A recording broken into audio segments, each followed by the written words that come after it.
Открывают второй международный шахматный фестиваль «Башня Согласия» звезды ингушской эстрады. В числе приглашенных зрителей, помимо самих гроссмейстеров, представители региональных властей, а также иностранные гости. Все в ожидании предстоящих турниров. В финальной битве схлестнутся российский шахматист, чемпион Европы 2016 Эрнесто Инаркиев и Борис Гельфанд, израильский гроссмейстер, вице-чемпион мира. Если итог турнира в руках самих игроков, то право первого хода определяют с помощью жребия. Для выбора цвета я приглашаю Бориса Гельфанда, который сейчас у меня такой таинственный загадываемый цвет. У нас две чешки, белый и черный.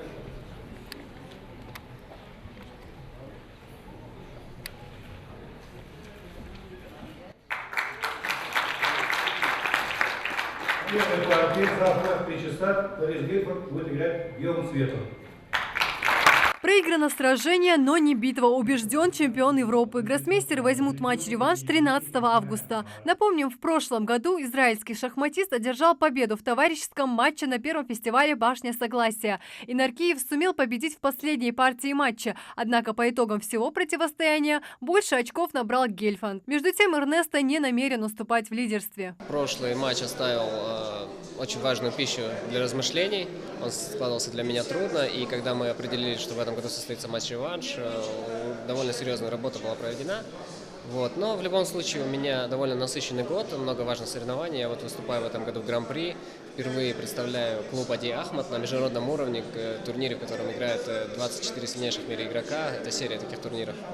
Поэтому, конечно, в первую очередь вся моя подготовка была направлена на эту серию. Борис тоже в этой серии участвует, поэтому здесь у нас такое продолжение дуэли. Мы с ним встретились в Швейцарии 2 недели назад, и теперь сыграем матч.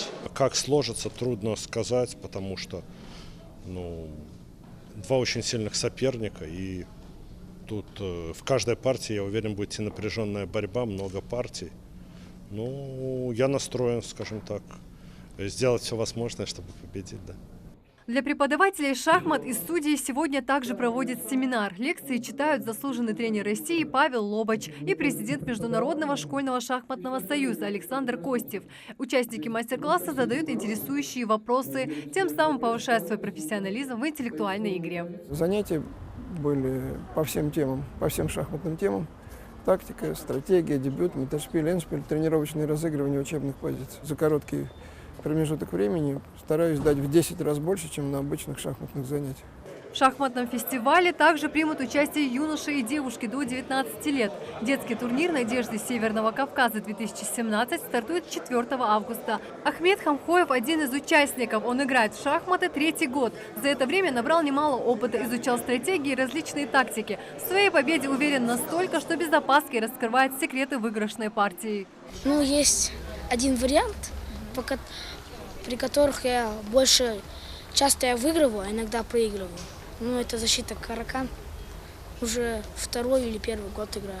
Победителей ждут ценные призы, но главной – путевка на всероссийское соревнование «Первая лига». Кстати, 12 августа здесь же состоится этап Северокавказского федерального округа по быстрым шахматам для взрослых. Организаторы напоминают, интеллектуальная битва начнется в 3 часа дня в Назрановском доме культуры. Марина Муталиева, Майрбек Миржоев, Новости 24.